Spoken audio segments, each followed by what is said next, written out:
ভারতবাসীর কাছে আমরা মানে ক্ষমা প্রার্থী। তার মধ্যে বিশেষ কারণ হচ্ছে প্রশাসনিক কারণ। আমরা অনেকভাবে বাধাপ্রাপ্ত হয়েছিলাম এবং আমরা শিল্পী হিসেবেও পুরোপুরি তৃপ্তি লাভ করতে পারিনি, স্যাটিসফ্যাকশন আমাদেরও আসেনি। আচ্ছা, কামালপুরের যে মাটি দুর্গার যেগুলো কাজ চলছে সেগুলো তোমাদের যদি একটু ভালো মতনভাবে দেখানো যায় তোমরা দেখতে পারবে। নমস্কার বন্ধুরা, আমি দেবজ্যোতি। তো আমার এই ইউটিউব চ্যানেলে তোমাদের সকলকে স্বাগত। আর আমি এখন দাঁড়িয়ে রয়েছি যেখানে হচ্ছে কামালপুরের, যে এখানে তৈরি হচ্ছে 112টি দুর্গা। তোমরা আশেপাশে দেখলে পরে বুঝতে পারবে যে এখানে কিন্তু একাধিক দুর্গার নির্মাণের কাজ কিন্তু চলছে, যেহেতু পুজোর আর বেশি দিন বাকি নেই। আর তোমাদের ভালো মতনভাবে দেখাবো যে এখানে 112টি দুর্গা বলছে, তার পাশাপাশি এটা বারবার জোর দিয়ে বলছে যে 112টির দুর্গা কিন্তু একই ওপরের থেকে প্রতিটা কিন্তু ভিন্ন রূপে আসবে। আর এর পাশাপাশি আমি কিন্তু এইখানে যে রয়েছে আমাদের যে শিল্পী বন্ধুরা রয়েছে, যারা দীর্ঘদিন ধরে কামালপুরের সাথে এই যে বিশ্বের বড় দুর্গা বা 112টা দুর্গা হচ্ছে বিভিন্ন এখানকার যে কাজের সাথে যুক্ত রয়েছে, তাদের থেকে টোটাল ডিটেলসটা শুনে নেবো যে এখানে কি পদ্ধতিতে বা কটা অবধি রাত্রে কাজ চলছে, সমস্ত তথ্যটাই তাদের থেকে শুনে নেবো। তো চলো কথা না বাড়িয়ে মূল যে ভিডিও সেটা শুরু করা যাক। জয় মা দুর্গা। আমাদের সাথে পেয়ে গেছি বিগত 2 বছর ধরেও যাকে আমরা দেখেছি এই যে কামালপুরের যে অভিযান সংঘ, সেই পুজোর সাথে যুক্ত থাকতে অ্যাজ এ শিল্পী হিসাবে সেই শিল্পী দাদাকে আমাদের সাথে পেয়ে গেছি। অপূর্ব, এই নীতিশ দা কেমন আছো সবার আগে জিজ্ঞেস করে নেবো। আছি, ভালো আছি। তোমরা কেমন আছো? ভালো আছি। বলছি, এর আগের বছর তো বড় দুর্গা হয়েছিল, হ্যাঁ। শেষের দিকে গিয়ে অনেক মানুষের ঠাকুরটা কারুর ভালো লেগেছিল, কারুর মনে হয়েছিল যে ফিনিশিংটা একটু ভালো হলে ভালো হতো। না, এটা অস্বীকার করার কোনো জায়গা নেই। এর জন্য আমরা দর্শকদের কাছে এবং আপামর ভারতবাসীর কাছে আমরা মানে ক্ষমা প্রার্থী। কেননা বিভিন্ন কারণে, তার মধ্যে বিশেষ কারণ হচ্ছে প্রশাসনিক কারণ। আমরা অনেকভাবে বাধাপ্রাপ্ত হয়েছিলাম এবং আমরা শিল্পী হিসেবেও পুরোপুরি তৃপ্তি লাভ করতে পারিনি, স্যাটিসফ্যাকশন আমাদেরও আসেনি। অনেকাংশেই ঠাকুরের বিভিন্ন ফিনিশিং বলুন, কালার বলুন, কিছু কিছু খামতি তো ছিলই, এটা অস্বীকার কোনো জায়গা নেই। তো সেইটা কাটিয়ে উঠে এবার অন্তত আমরা চাইছি যে সেই অসমাপ্ত কাজ যেন এবার মানুষকে দেখতে না হয়। তো সেইটা আমরা চাইছি যে অনেক পুজোর কিছুটা আগেই আমরা যেন সমস্ত কাজ ফিনিশ করে ফেলতে পারি। এবছরের থিম কি? এবছরের থিম যেটা আমরা ভাবনা এনেছি সেটা হচ্ছে, এক তো ট্যাগলাইনটা আমরা রেখেছি গর্ভগুহার অন্তরালে আদি শক্তির অনন্ত রূপ। অনন্ত রূপ মানে মায়ের রূপের কোনো শেষ হয় না। দেখুন, আমরা যদি মাইথোলজি অনুযায়ী যাই, আমরা জানি যে মায়ের 108টা রূপের বর্ণনা সেখানে আছে, কিন্তু আমরা সেই আঙ্গিকে আমরা যাচ্ছি না বা সেই পয়েন্ট অফ ভিউ থেকে আমরা দেখছি না। আমরা দেখছি মায়ের আদি থেকে বর্তমান কাল পর্যন্ত মায়ের বিভিন্ন রূপের বিভিন্ন জায়গায় আমরা বর্ণনা পেয়েছি এবং বিভিন্ন শিল্পীর হাত ধরে মায়ের যে মানে অভিনবত্ব, রূপের অভিনবত্ব তারা যে তৈরি করার চেষ্টা করেছেন বা মানুষকে তারা দেখাবার চেষ্টা করেছেন, আমরা তাদের থেকেও অনুপ্রেরণা নিচ্ছি এবং তাদের বিভিন্ন কাজকেও আমরা এখানে তুলে ধরার চেষ্টা করছি।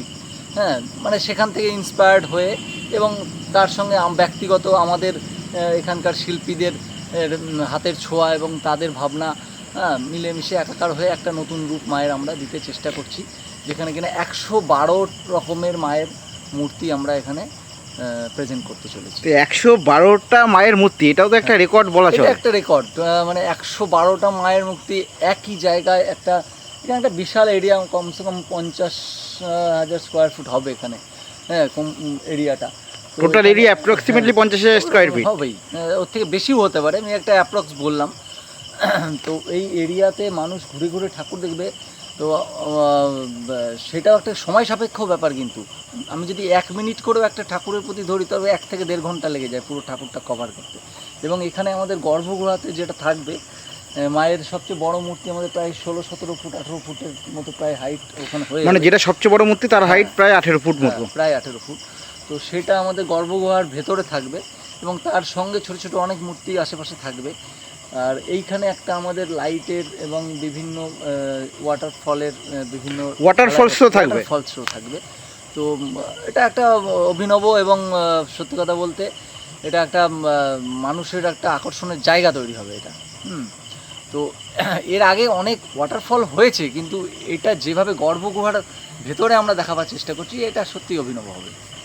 আর এই যে 112টা মূর্তি যে তৈরি করা হচ্ছে, একটার সাথে কি আর একটা মূর্তি কি ডিফারেন্স থাকবে? একদম টোটালি ডিফারেন্স থাকবে, কোনোটার সঙ্গে কোনোটা মিল থাকবে না। ওই আমি প্রথমেই বললাম, আমরা মাইথোলজি প্লাস বিভিন্ন শিল্পী এবং বর্তমান এবং আমাদের চিন্তাভাবনা সমস্ত কিছু মিলে মিশে একাকার করে মায়ের নতুন নতুন রূপের এক একটা প্রত্যেকটার সঙ্গে প্রত্যেকটা ডিফারেন্স তো থাকবেই।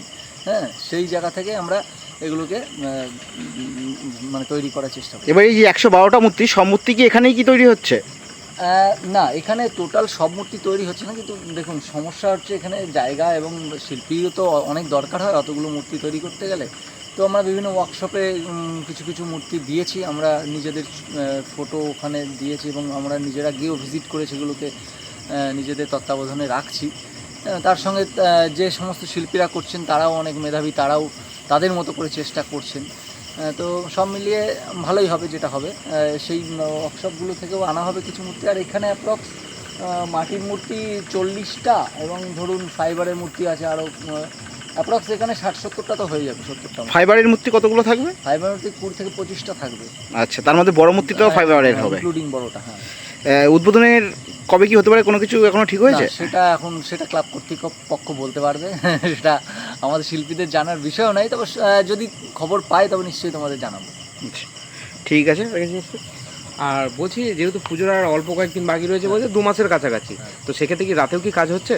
না, এই তো এখন আজকের দিনটা 8টা হলো, কালকে এর গত আমরা দুদিন 9টা 10টা পর্যন্তও কাজ করেছি এবং এটাই চলতে থাকবে। এরপরে হয়তো রাত জেগেও কাজ করতে হতে পারে, কারণ একটা তোমরা বুঝতেই পারছো 112টা মূর্তি মানে একটা বিশাল পরিশ্রমের ব্যাপার। আর টোটাল কাজটাই আমাদের দেখা যাচ্ছে মাটির উপরেই হবে ম্যাক্সিমাম কাজটা, যে আমরা আলাদা শাড়ি লাগাবো বা এই গয়না আলাদা লাগাবো এরকম নয়, কিন্তু ব্যাপারটা টোটাল কাজটাই মাটির উপরেই হবে। মায়ের অলংকারও মাটিরই হবে, অলংকারও মাটির হবে। তো সেখানে আমাদের পরিশ্রমটা অনেক বেশি করতে হবে আরও। হ্যাঁ, তো সেইটা তো রয়েছেই। তাছাড়া এবং ধরুন প্যান্ডেলটাও একটা এত এরিয়া জুড়ে, সেটারও একটা প্রচুর পরিশ্রমের জায়গা রয়েছে। হ্যাঁ, সেটাকে ওভারঅল জিনিসটাকে কম্পোজিশনটাকে ফুটিয়ে তোলা। হ্যাঁ, তো এটা ভাবনা কম্পোজিশন ভাবা হয়েছে, সেইভাবেই আমরা ভেবেছি। এবং এর নামকরণটাও ঠিক সেই আঙ্গিকেই রাখা হয়েছে।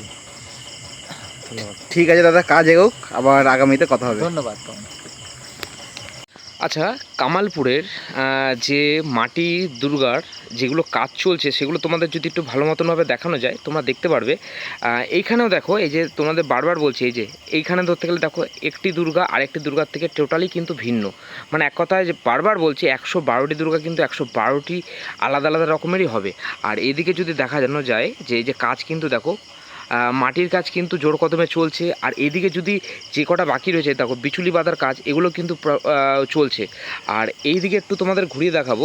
আচ্ছা, যে হচ্ছে এই যে বাটামের যে স্ট্রাকচার, মানে যার ওপর ধরতে গেলে এই যে মা দুর্গাগুলোকে এরকম বিচুলি দিয়ে সেট করে বানানো হবে, তো সেইগুলোও কিন্তু এখানে ধাপে ধাপে কিন্তু রেডি করা হয়ে রয়েছে।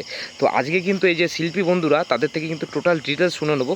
তো চলো তাদের থেকে শুনে নেওয়া যাক।